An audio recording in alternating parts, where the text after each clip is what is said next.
السلام علیکم۔ بابل کی بادشاہی میں بتوں کی پوجا اس طرح کی جاتی تھی جیسے وہ دیکھتا ہوں۔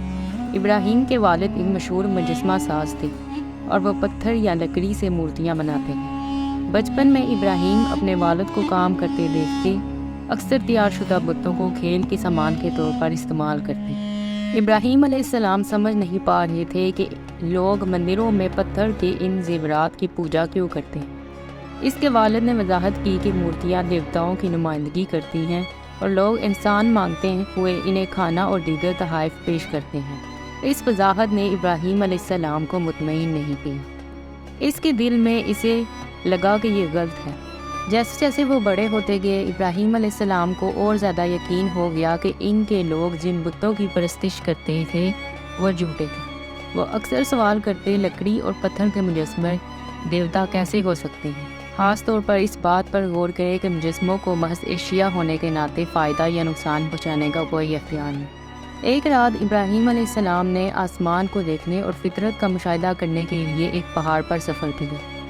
تھوڑی دیر بعد ابراہیم علیہ السلام نے ایک آواز سنی جو انہیں پکار رہی تھی۔ وہ کوئی اور نہیں بلکہ ان کا رب اللہ تھا۔ اس نے ابراہیم علیہ السلام کو حکم دیا کہ وہ مسلمان ہو جائیں۔ کانپتے ہوئے ابراہیم علیہ السلام زمین پر گر پڑے۔ اس نے اللہ کے حضور سجدہ ریز ہو کر پکارا، میں رب کائنات کے لیے سر تسلیم ہم کرتا ہوں۔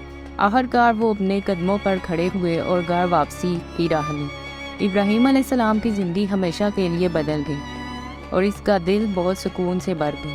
ابراہیم علیہ السلام اللہ کے کلام کو پھیلانے کی کوشش کرتے رہے۔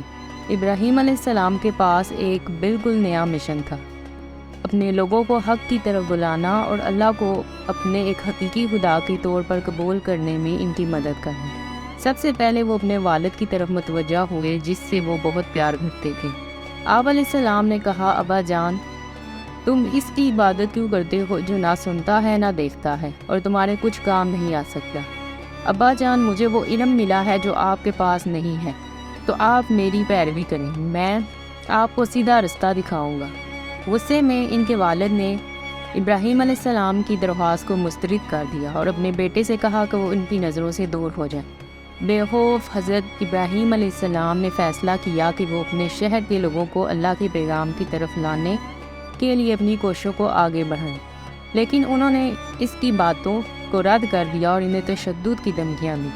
ابراہیم علیہ السلام کو اپنے لوگوں کے دلوں اور دماغوں کو بدلنے کے لیے ایک مختلف انداز اپنانے کی ترغیب دی گئی۔ ایک بڑے جشن کے موقع پر ابراہیم علیہ السلام کو معلوم تھا کہ شہر کے لوگ ایک بڑی دعوت میں شریک ہونے جائیں گے۔ جب وہ چلے گئے تو ابراہیم علیہ السلام ان کے مندروں میں پیغمبری مشن کو انجام دینے کے لیے گئے، ان کے بتوں کو گرانے کے لیے سوائے ایک کے جو کہ سب سے بڑا بت تھا، تاکہ وہ انہیں ان کے طریقوں کی غلطی کی وضاحت کر سکیں۔ جب شہر کے لوگ واپس آئے تو وہ گھبرا گئے۔ ان کے بت کھنڈرات میں پڑے تھے۔ انہیں جلدی سے یاد آیا کہ ابراہیم علیہ السلام انہیں صرف اللہ کی عبادت کرنے اور ابراہیم کی توحیدی عقیدے کے تابع ہونے کی ترغیب دے رہے تھے۔ انہوں نے اس سے پوچھا، کیا تم ہی ہو جس نے یہ کیا؟ ابراہیم علیہ السلام نے کہا، نہیں، یہ مجسمہ ان سب سے بڑا مجسمہ ہے، ان سے اس کے بارے میں پوچھو۔ بستی والوں نے جواب دیا، تم جانتے ہو کہ وہ بول نہیں سکتا۔ اور ابراہیم نے کہا، پھر تم ان چیزوں کی عبادت کیسے کر سکتے ہو جو نہ بول سکتی ہیں اور نہ دیکھ سکتی ہیں؟ وہ اپنی حفاظت بھی نہیں کر سکتی۔ کیا تم سب کا دماغ خراب ہو گیا ہے؟ اگر آپ نے ابھی تک ہمارے چینل کو سبسکرائب نہیں کیا تو آپ سے گزارش ہے کہ ہمارے چینل کو سبسکرائب کریں اور ویڈیو کو لائک کریں۔ وہ خاموش تھے، یہ جانتے ہوئے کہ ابراہیم نے ایک درست بات کی ہے، لیکن ان کا غرور انہیں بتوں کو رد کرنے کی اجازت نہیں دیں جن کی وہ نسلوں سے پوجا کرتے ہیں۔ مجمع میں غصہ بڑھ گیا۔ ہجوم ابراہیم کو جلانے کے لیے کھڑا ہو گیا۔ وہ اپنے بتوں کو پہنچنے والے نقصان کا بدلہ چاہتے تھے اور صرف ابراہیم کے خون سے ہی ہوگا۔ اسے زندہ جلانے کے فیصلے کی منظوری بابل کے بادشاہ نمرود اور اس کے پادریوں نے دی تھی۔ خبروں نے تیزی سے سفر کیا اور پوری مملکت سے ہزاروں لوگ پھانسی کا مشاہدہ کرنے پہنچے۔ زمین میں ایک بڑا گڑھا کھودا گیا، اسے لکڑیوں سے بھر دیا گیا۔ یہ اب تک کی سب سے بڑی آگ تھی۔ ابراہیم کو بیڑیوں سے جکڑ دیا گیا، ان کے ہاتھ پاؤں مضبوطی سے جکڑ دیے گئے اور انہیں ایک دیو کا آمد گلیل میں باندھ دیا گیا جو اسے آگ میں پھینک دے۔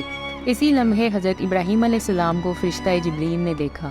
تو انہوں نے کہا کیا آپ کی کوئی خواہش ہے؟ ابراہیم علیہ السلام نے جواب دیا کہ ان کی صرف یہی خواہش ہے کہ اللہ اس سے راضی ہو۔ وہ کچھ بھی مانگ سکتے تھے لیکن اپنی جان بچانے کے لیے بھیک مانگنے کی بجائے انہوں نے اللہ سے برکت مانگنے کا انتخاب کیا۔ اللہ تعالیٰ آپ علیہ السلام کو قتل نہیں ہونے دی۔ اس نے حکم دیا کہ آگ کو ابراہیم کے لیے ٹھنڈی اور پرامن کے سوا کچھ نہ ہو، اور آگ نے اطاعت کی، صرف ابراہیم کی زنجیروں کو جلایا۔ ابراہیم علیہ السلام آگ سے باہر نکلے بغیر اس کی جلد پر پسینے کی ملال تھی یا اس کے لباس سے دھواں نکلتا تھا۔ تماشائی حیرت سے ہانپتے ہوئے پکار رہے تھے کہ ابراہیم علیہ السلام کے خدا نے اسے آگ کے شعلوں سے بچایا۔ اس طرح لفظوں کی لڑائی میں بابل کے بادشاہ نمرود کو شکست دینے کے بعد ابراہیم علیہ السلام نے اپنے اہم مشن کو جاری رکھنے کا فیصلہ کیا۔ اللہ کے کلام کو پھیلانا شروع کیا۔ صرف سارہ نامی ایک عورت اور لود نامی ایک آدمی جو کہ حضرت لود علیہ السلام تھے، جن کا ذکر ہم نے پچھلی ویڈیو میں کیا تھا، ہی ان کے ساتھ تھے جنہوں نے اس پیغام کو پھیلانے میں ان کی مدد کی۔ جیسا کہ ہم نے بتایا کہ حضرت لود علیہ السلام نے ابراہیم علیہ السلام کے ساتھ کئی سفر کیے، لوگوں کو اللہ کی بندگی کی طرف بلایا اور نیک کام انجام دیے۔ ابراہیم علیہ السلام اور سارہ نے شادی کی اس امید پر کہ ان کے جو بچے ہوں گے وہ اللہ کے پیغام کو پھیلانے میں ان کی مدد کریں، لیکن جیسے جیسے وقت گزرتا گیا تو یہ ظاہر ہوا کہ سارہ حاملہ نہیں ہو سکی۔ یہ جوڑا مصر میں منتقل ہو گیا جہاں سارہ کو ہاجرہ نامی نوکرانی دی گئی۔ سارہ کو اپنے شوہر کے بال سفید ہوتے دیکھ کر دکھ ہوا۔ وہ بغیر کسی اولاد کے اس کی عمر دیکھ کر برداشت نہیں کر سکتی تھی، اس لیے اس نے ہاجرہ کو دوسری بیوی کے طور پر اپنے شوہر کے لیے پیش کی۔ اللہ سے دعا کرنے کے بعد ابراہیم اور ہاجرہ کو ایک بچے کی پیدائش ہوئی جس کا نام انہوں نے اسماعیل علیہ السلام رکھا۔ ابراہیم علیہ السلام کا قصہ یہاں پر ختم نہیں ہوتا۔ ابراہیم علیہ السلام کو اللہ تعالیٰ نے بہت سی جگہوں پر آزمایا اور ابراہیم علیہ السلام ہر جگہ پر ثابت قدم رہے۔ اسی وجہ سے حضرت ابراہیم علیہ السلام کو اللہ کا دوست کہا جاتا ہے۔ اگر آپ نے ابھی تک ہمارے چینل کو سبسکرائب نہیں کیا تو آپ سے گزارش ہے کہ ہمارے چینل کو سبسکرائب کریں اور ویڈیو کو لائک کریں۔ ابراہیم علیہ السلام کے قصے میں اب تک آپ کو کون سی بات سب سے زیادہ اچھی لگی ہمیں کمنٹ کے ذریعے ضرور بتائیے گا۔ جزاک اللہ الخیر۔